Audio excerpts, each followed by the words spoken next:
Have you ever noticed how, like, when you're really listening to people speaking English, like in a movie or a TV show, or even when you're reading a book, you start to pick up on these little phrases, these sayings that pop up all the time. Oh, absolutely. They're everywhere, aren't they? Yeah, and it's like there's this whole other layer of language, almost like a secret code woven into the everyday way people speak. It's fascinating, really. It is, and that's exactly what we're diving into today. The world of English idioms. We're going deep. And to help us on this journey, we've got a couple of excellent sources. We've got Understanding English Idioms and its trusty companion, the Study Guide. These are going to be our guides as we try to unlock the secrets, the meaning, the significance of some of the most common English idioms. We won't just be scratching the surface with simple definitions, though. No, we're going beyond that. We really want to explore where these expressions come from, their roots. And we'll talk about how understanding them can make such a difference in the way you experience the English language, both when you're listening and when you're speaking. It's about leveling up, right? Taking your comprehension to the next level, but also being able to express yourself more naturally, more like a native speaker. Exactly. Because these idioms, they're not just random quirks of the language.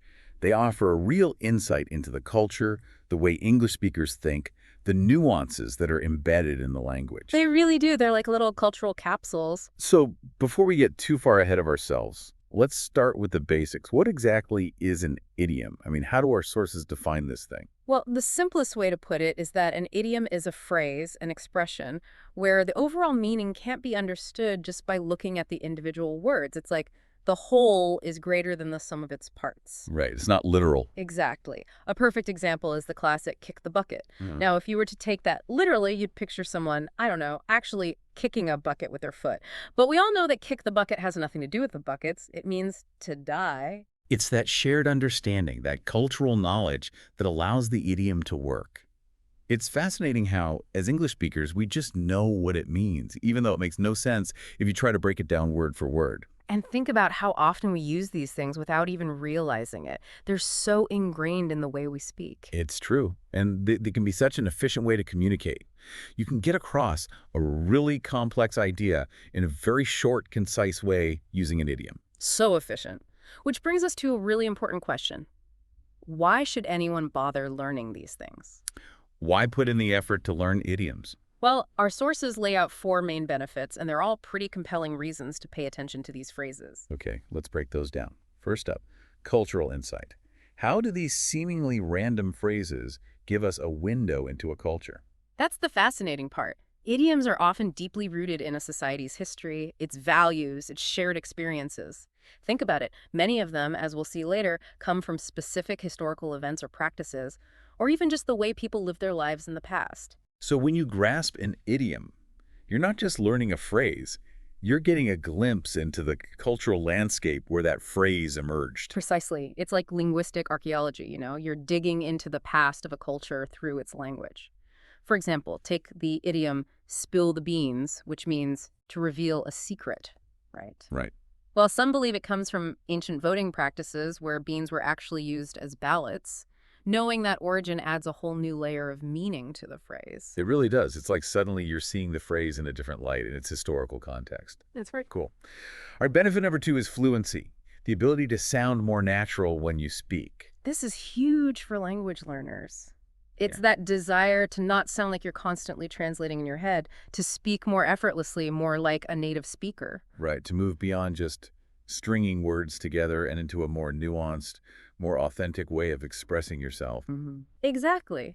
Using idioms correctly is a signal that you're not just learning vocabulary, you're absorbing the culture, the way native speakers think and express themselves. It adds a level of sophistication to your speech. It's like you're demonstrating a deeper understanding of the language, not just the surface level.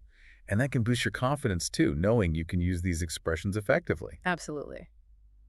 All right, benefit number 3 is comprehension. Being able to understand what you're hearing and reading, especially in more authentic settings. Because let's face it, English media conversations, movies, TV shows, books, news articles, podcasts, it's all full of idioms. It's everywhere, and if you're not familiar with them, you can easily misunderstand what's being said or miss out on those subtle shades of meaning. It's like trying to put together a puzzle with some pieces missing. You might get the general idea, but you won't fully grasp the nuances, the humor, the emotional weight of what's being communicated. Exactly. And finally, benefit number 4, expressiveness. How do idioms make our communication more expressive? Idioms are powerful tools for adding color, vividness, and impact to your language. They allow you to express ideas and feelings in a way that's often much more engaging and memorable than just using literal language. Right, it's like painting a picture with your words. Precisely. Instead of saying something is easy, you can say it's a piece of cake. That instantly conjures up a stronger image in the listener's mind. They can almost see the effortless slicing of that cake. It's about going beyond the literal and evoking those mental images, those associations that make the language come alive. Exactly. And it adds personality to your speech. It shows you're comfortable playing with language. Okay, so we're all on board with what idioms are and why they're so important.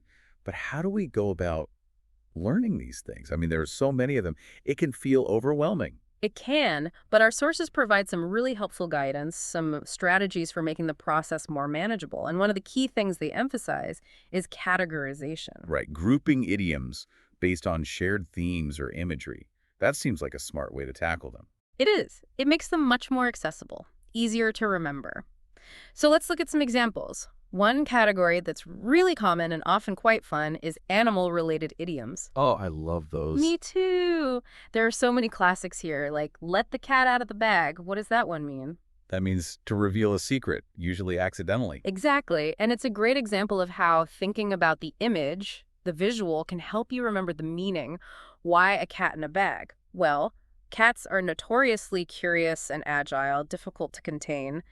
So the image suggests something that was meant to be hidden suddenly being revealed in an uncontrolled way. It's like you try to keep that cat in the bag, but it just bursts out. Exactly. Okay, another classic animal idiom is kill two birds with one stone. What's that all about? That one is about efficiency, doing two things at once with a single action. Precisely. It's a very visual image of maximizing effort. And then there's the elephant in the room. What a powerful idiom that one is.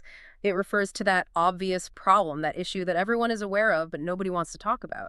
It's like the elephant is so big, so impossible to ignore, yet everyone's pretending it's not there. The image perfectly captures that feeling of something significant being avoided.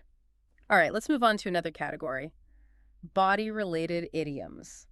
These often seem quite intuitive, using parts of the body to represent different concepts. Right, like cost an arm and a leg.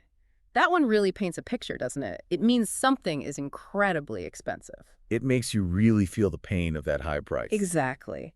And then we have keep an eye on, which simply means to watch something closely. Or lend a hand, which is a very straightforward way to offer help. These body-related idioms, they often feel quite direct and easy to grasp, perhaps because we all have such a strong connection to our own bodies. All right, next up, food-related idioms. These always seem to add a bit of flavor to the language. Chuckles. They do, don't they? Piece of cake, for example.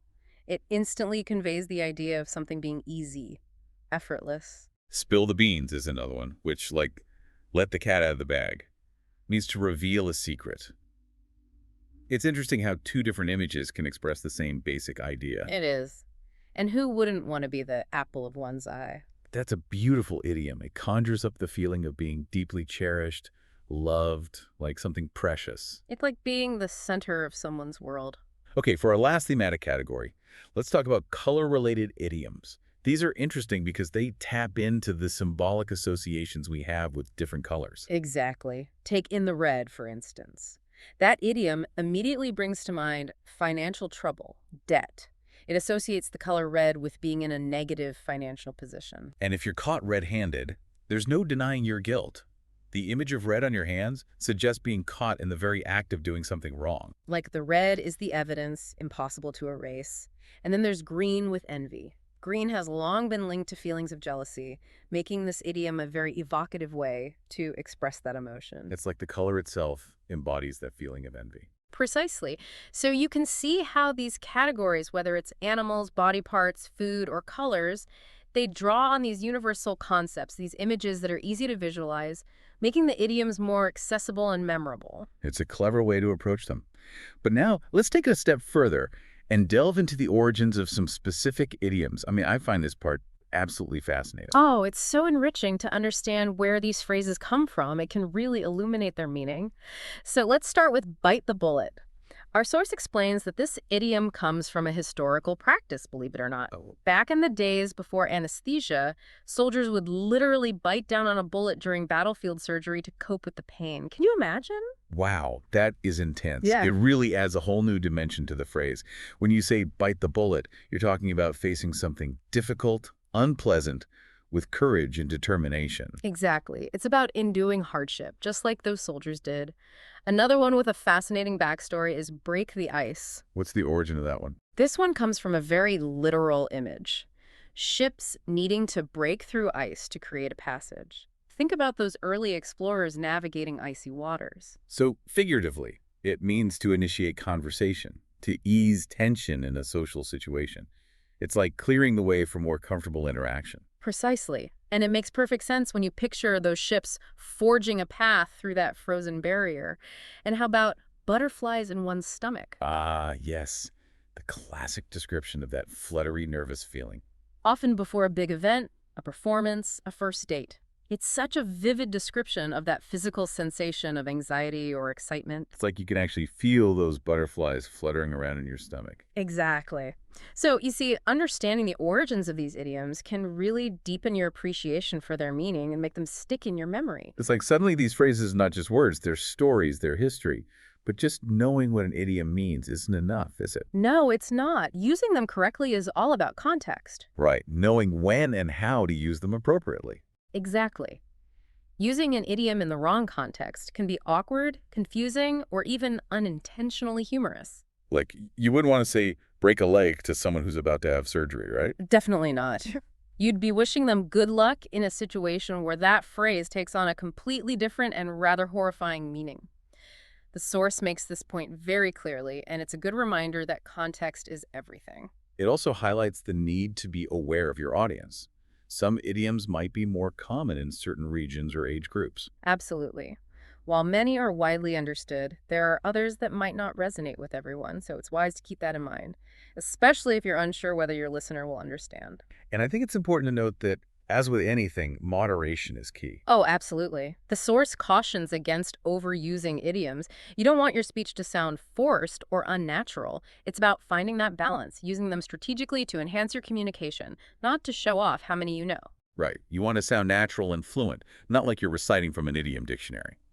So for those of you listening who are eager to start incorporating these expressions into your own English, what are some practical strategies? Well, the best way to learn idioms is to encounter them in the wild, so to speak. Immerse yourself in English. Read books, watch movies and TV shows, listen to podcasts, engage in conversations. It's about surrounding yourself with the language and paying attention how those idioms are used in context. Exactly. And don't be afraid to actively learn. Keep a journal, a notebook dedicated to idioms. When you come across a new one, write it down, look up the definition, note down the context where you found it, and maybe even create an example sentence of your own. That's a great way to make it stick in your memory. And practice is key. Try to use those new idioms in your writing and conversations. It might feel awkward at first, but the more you use them, the more natural they'll become. It's like anything new. It takes practice. And remember that learning in themes, like we did with the animal, body, food, and color categories, can be really helpful. It creates those mental connections that make remembering easier. It's about building those associations in your mind. Okay, let's give our listeners a few more concrete examples to work with. Let's talk about some really commonly used idioms. How about a blessing in disguise? That's a great one. It refers to something that initially seems bad or unlucky, but ultimately turns out to be beneficial. Like, imagine you miss your usual bus and you're worried about being late for work, but then on the next bus, you happen to sit next to someone who ends up offering you an amazing job opportunity. That missed bus was a blessing in disguise. It led to something even better. Exactly. Okay, how about a dime a dozen? That one means something is very common and therefore not particularly valuable or unique. Think of those generic souvenir shops you find in every tourist destination. You could say those are a dime a dozen. Okay, makes sense. What about beat around the bush? This one describes that annoying habit of avoiding the main topic of a conversation. Usually because it's something awkward or uncomfortable. Precisely. Like if someone has bad news to deliver, but they keep talking about everything else except the main point, they're beating around the bush. We've all been there, haven't we? All right, how about a more positive one? Better late than never. A classic. Mhm. It simply means It's better to do something late than not at all, like sending a birthday card a week late. It's not ideal, but it's still better than forgetting completely. Absolutely. And lastly, one that I think many of us can relate to, bite off more than you can chew. Oh, yeah. That's about taking on too much, agreeing to a task or project that ends up being way more than you can handle. Like you're so eager to help out, you volunteer for everything, and then suddenly you're overwhelmed and drowning in work. You've bitten off more than you can chew. It happens to the best of us. So, as you can see, these idioms are incredibly common in everyday English. And we hope that by understanding them, you, our listener, will feel more confident and comfortable, not just in understanding English, but also in expressing yourself more naturally and vividly, with a deeper understanding of the cultural nuances embedded in the language. It really does enrich your experience with English and English-speaking cultures. It takes you beyond the surface level of the language and into the heart of how it's used. Okay, as we wrap up this deep dive into English idioms, the key takeaway is this. These phrases are so much more than just quirky combinations of words. They are windows into a culture, a history, and they're valuable tools for communication. They add layers of meaning, color, and connection to our language in ways that literal language often can't achieve. And here's a final thought for you to consider. Think back to a time when you might have unknowingly used or heard an English idiom. Now that you have a little more insight into their origins, their categories, their importance, does that change how you see that past experience? It's amazing how language can reveal so much about ourselves and the world around us. So keep exploring the fascinating world of idioms. You might be surprised at how much they can teach you. Absolutely. Happy exploring. That's it for our deep dive today. Thanks for joining us. It's been a pleasure.